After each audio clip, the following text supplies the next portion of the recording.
How's it going? Tell I'm a bit irritated. My brother has been complaining the last 3 days. It's been really hot and his car's not working with AC. We're gonna put some shit in it. I'm not very willing to do this, you probably can tell. Kind of pissed off about it, but I'll try and kind of give you guys a little bit of an idea on what to do. And take you with us. Haha. I hate doing this shit, man.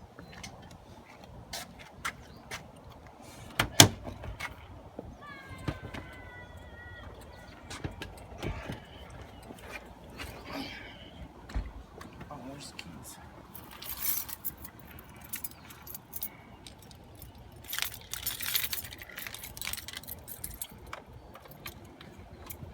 Anyway, got it.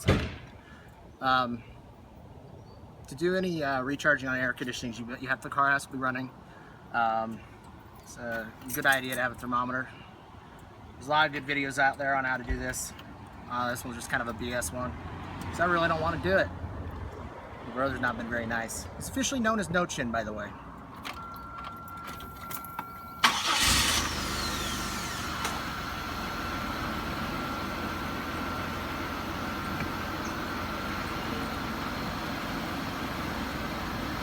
We're gonna let it run for a minute. Bring the temperature down a little bit so it equalizes and all that fun shit. But the reason why you really want a thermometer is because on these cars today, the refrigerant's really weighed in, and when you're recharging a system, you don't want to put too much in. You can't really go with that beer can cold method. That's almost always too much refrigerant by that point. These systems are no longer that big. And yeah, it's not really working all that well. You really would like an ideal temperature to be about 40 degrees. He's sitting probably about 60. So he's been roasting a little bit. But as soon as this thing equals out, we'll pop this on. I'll show you how to charge it up. You can get these cans of refrigerant pretty much anywhere. I buy these at Walmart. It seems to be the cheapest place to get them. You can get them online too from like Amazon and stuff. Although when I've tried to buy them online, typically you have to have an EPA license to do it. So it all depends on the rules in your state. In our state, you do have to have an EPA license to work on refrigeration equipment. When it comes to opening the system, you don't need to actually have one to recharge it. Or to repair the system. So if you have a certified center, like take the refrigerant out and you are to replace the compressor yourself or something like that, you can definitely do that here. But you just don't want to vent this stuff to the atmosphere. It's not good for our environment. And I always buy I buy a can from the auto store that comes with the trigger on it. It allows you to dial this stuff in because these cans are about 12 ounces each of refrigerant. So you don't want to use the whole can, especially if it's working. Like we're down to 50 degrees now, and so this system's working. It's just not optimal. It was over 100 degrees today, and it's nice to have ice cold AC when it's that hot. So we're running pretty good now. I think we're just go ahead and hop.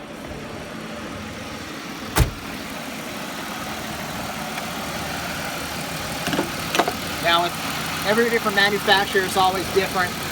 With this particular car, it's a 98 Regal. There's a Buick, it's a GM product. The service ports are here and here.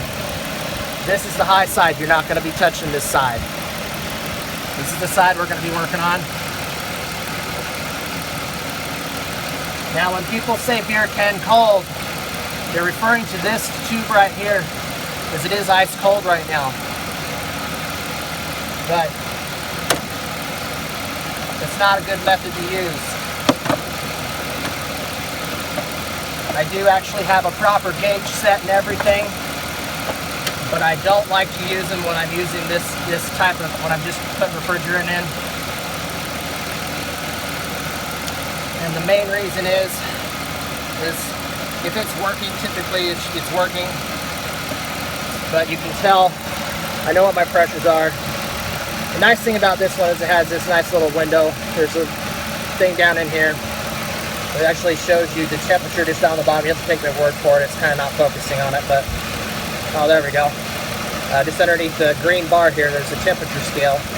Now it's still over 80 degrees outside, so I'm going to just put about 85. I'm kind of guesstimating. I didn't take the temperature. So we're just a hair, you can see, it's a hair under charge. Yeah, you want to be in this red zone, in this window, not here, but in here, in this little window right here.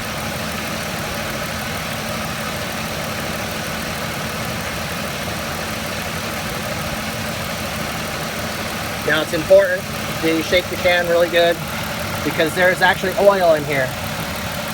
A lot of people do not know that. And then the nice thing with this tool I have is once you squeeze the trigger, it opens and closes. So you can, if you're just yourself, you can then just kind of give it a couple squirts. Some people like to shake the can at the same time. It's not a bad idea.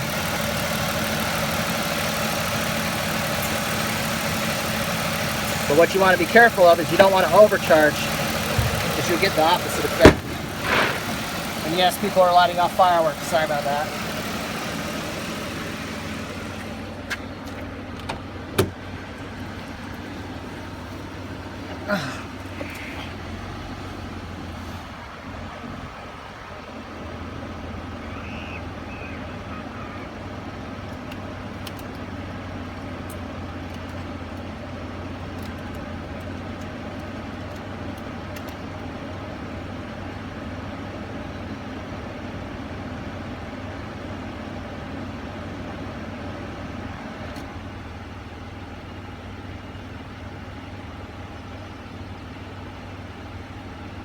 Okay, so what I'm doing now is I'm just checking to see what the temperature change is. I, for the life of me, cannot remember what this method is called. There is a name for it.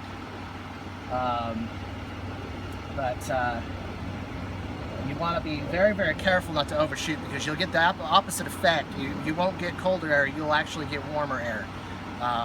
It will not cool as well. The systems are not that large. The coils and stuff in these things are just not that big enough to handle that much refrigerant anymore.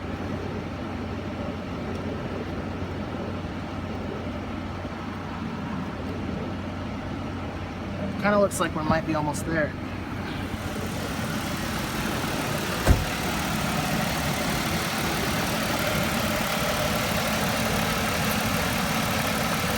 Now this is a very cheap gauge. I've had it for a long time, so I know that it's not exactly on. So I kind of go more by the temperature than anything else.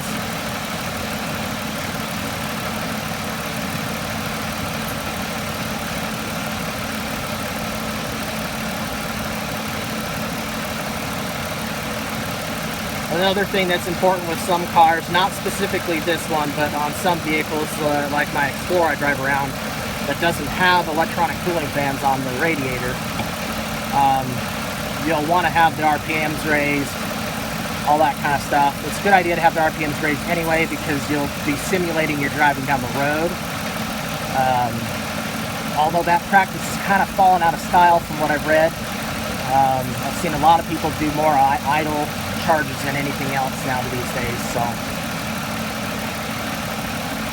I haven't even used any of this. Hardly any at all. The only reason I have to actually do this is because when we got this car, the AC was actually not working. There was no refrigerant in it at all.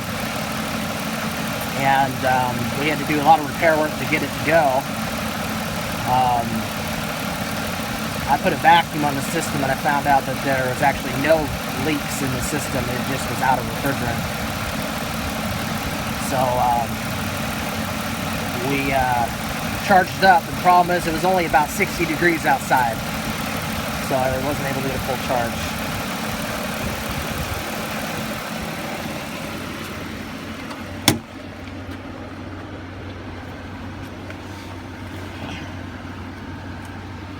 getting somewhere. It's just above 40. I don't know if you guys can see that, but it's now actually starting to feel nice in here. It's not cool air, it's cold air. My particular favorite way of charging things is I'll have the windows down, I'll put the AC on max, and I'll have the fan on high. There's several different methodologies to the way people do this, but some people like to have the fan on low. Some people like to leave the windows up, have it on normal air conditioning and all that stuff, which is all the difference between max air and normal air is just that it's taking air from inside your car instead of outside. It's really the only difference. However, there is a load difference if you have the car closed, like you have all the windows up and everything like that. Still needs a little bit more.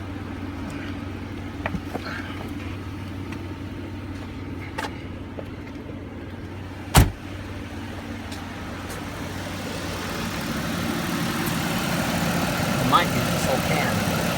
I think I was only able to get maybe 2 cans in here. And the system calls for, I'm trying to remember now. Let's see, what does it say?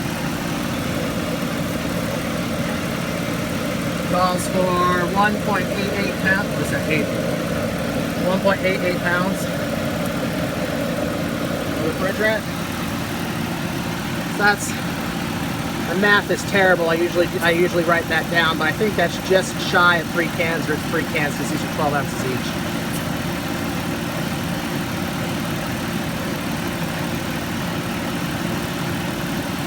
Another good thing to do is, on this car it's actually really easy to do.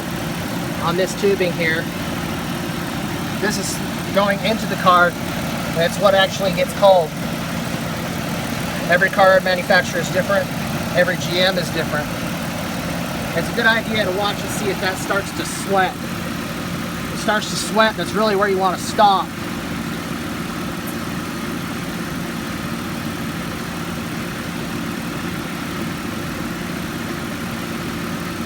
Because then that means it's just where it's the sweet spot. It's kind of like that beer can cold terminology, but I really don't like to use that method. That might be our key right there.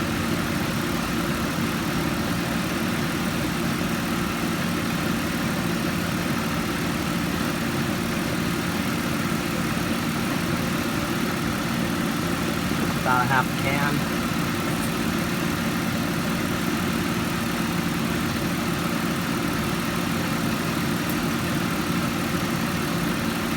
I'm gonna leave it there. I think that's it. Check that temperature again. I know this is boring, but this is the reason I'm doing it. Well, I didn't want to do it because it's still freaking hot out here.